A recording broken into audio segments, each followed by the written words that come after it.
말씀과 함께하는 하나님의 행복의 소리. 오늘 이 시간에 우리가 함께 나눌 말씀은 시편 122편, 123편의 말씀입니다. 이 말씀을 가지고 함께 시작하도록 하겠습니다. 시인은 예루살렘의 영광과 평화를 노래합니다. 성전에 올라가면서 시인은 하나님의 은혜를 구합니다. 시편 122편은 다윗의 시편으로 예루살렘의 영광을 노래하는 시편입니다. 사람이 내게 말하기를 여호와의 집에 올라가자 할 때 내가 기뻐하였도다. 예루살렘아 우리 발이 내 성문 안에 섰도다. 예루살렘아 너는 잘 짜여진 성읍같이 건설되었도다. 지파들 곧 여호와의 지파들이 여호와의 이름에 감사하려고 이스라엘의 전례대로 그리로 올라가는도다. 거기에 심판의 보좌를 두셨으니 곧 다윗의 집의 보좌로다. 예루살렘을 위하여 평안을 구하라. 예루살렘을 사랑하는 자는 형통하리로다. 내 성 안에는 평안이 있고 내 궁중에는 형통함이 있을지어다. 내가 내 형제와 친구를 위하여 이제 말하리니 내 가운데 평안이 있을지어다. 여호와 우리 하나님의 집을 위하여 내가 너를 위하여 복을 구하리로다. 시편 123편을 통해서 시인은 하나님만을 바라보며 하나님의 은혜만을 구하겠노라고 찬송합니다. 하늘에 계시는 주여 내가 눈을 들어 주께 향하나이다. 상전의 손을 바라보는 종들의 눈같이 여주인의 손을 바라보는 여종의 눈같이 우리의 눈이 여호와 우리 하나님을 바라보며 우리에게 은혜 베풀어 주시기를 기다리나이다. 여호와여 우리에게 은혜를 베푸시고 또 은혜를 베푸소서. 심한 멸시가 우리에게 넘치나이다. 안일한 자의 조소와 교만한 자의 멸시가 우리 영혼에 넘치나이다. 이 말씀을 가지고 함께 적용을 위해서 나누기를 원합니다. 먼저 시인의 예루살렘 찬가에 대해서 함께 나누기를 원합니다. 시편 122편의 내용인데요. 이 시편의 저자는 다윗입니다. 그 당시에는 성전이 지어지지 않았죠. 그리고 장막이 있었던 시대였습니다. 그렇다면 여기 말하고 있는 예루살렘은 성전을 바라보고 한 것이 아니라 예루살렘 도성 그리고 그 중심에 있는 하나님의 법궤를 보고 외쳤던 노래인 것 같습니다. 그래서 저는 이렇게 해석하고 싶습니다.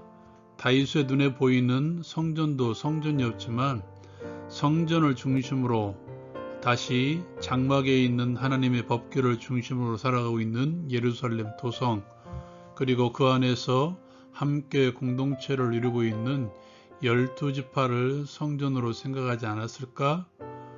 다윗에게 적어도 그러한 의도가 없었다면 적어도 이 시편을 모아 편집했던 그 사람은 그러한 의도를 가지고 다윗의 시편을 성전에 올라가는 노래로 분류하지 않았을까요? 이것이 성경적이지는 않을지라도 이렇게 말씀드리고 싶습니다. 그리고 이것이 신약에서 끊임없이 외치고 있는 성전의 의미이기도 하죠. 다윗은 예루살렘 도성을 보고 찬사를 돌립니다. 잘 짜여진 성읍과 같이 건설된 예루살렘 성읍, 그리고 무엇보다도 그 성읍의 모든 백성들, 12지파의 모든 백성들이 하나님의 이름에 감사하려고 함께 모이는 예배의 공동체를 이루고 있다는 것이죠. 예루살렘을 중심으로 하는 예배 공동체. 신약 성경에서 대부분의 성경이 교회 공동체를 다루고 있는데요. 그 중에서도 특히 에베소서를 보면 교회에 대해서 다양하게 말하고 있습니다. 거기에 보면 이렇게 표현하고 있습니다. 그에게서, 즉 예수 그리스도에게서 온몸이 각 마디를 통하여 도움을 받음으로 연결되고 결합되어 각 지체의 분량대로 역사하여 그 몸을 자라게 하며 사랑 안에서 스스로 세우느니라. 교회를 가리켜 에클레시아라는 단어를 사용하죠. 밖으로와 부름을 받다라는 말이 합성된 단어입니다. 세상 속에서 하나님의 거룩한 공동체, 예배 공동체로 부름받은 공동체, 예수 그리스도를 머리로 하여 함께 하나된 공동체를 이루게 하시기 위해서 하나님께 부름받은 교회, 이를 위해서 교회 지체는 서로 연결이 되어 서로 도움을 받음으로 하나가 되고 하나님께서 주신 믿음의 분량대로 믿음의 일들을 서로 행함으로써 교회를 자라게 하며 스스로 세워나가는 공동체를 이루는 것이 교회입니다. 여러분의 공동체는 어떻습니까? 함께 연합된 예배를 주께 드리고 있습니까? 교회를 세우고 예수 그리스도를 세워나가기 위해서 서로 잘 짜여진 연합체를 이루어 나가고 있습니까? 기억하십시오. 그것이 교회의 주된 목표입니다. 또한 교회는 평안의 공동체가 되어야 됩니다.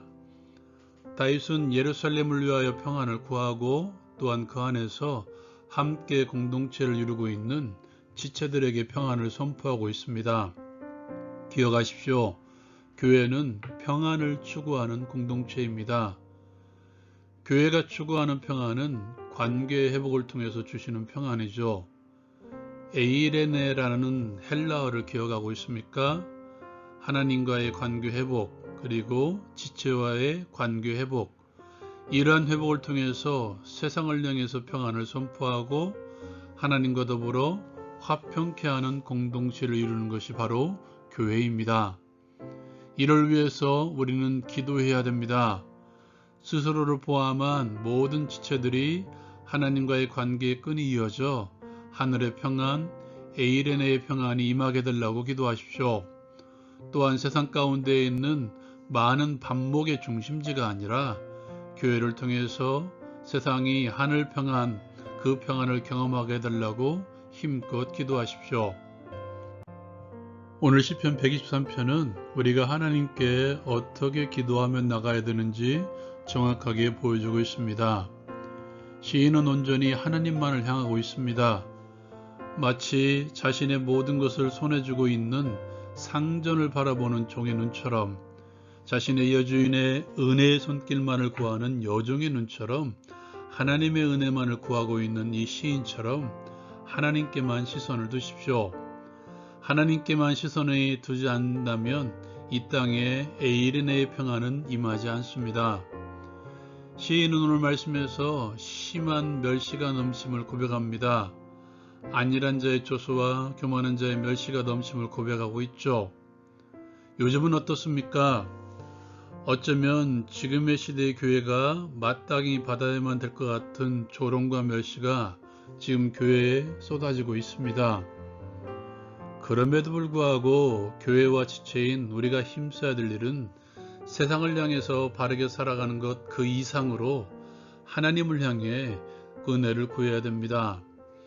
우리의 모든 삶과 죽음, 그리고 우리의 모든 것의 주인 되시는 하나님께 은혜를 구할 때 그 받은 은혜로 세상을 향해 평안을 선포할 수 있습니다.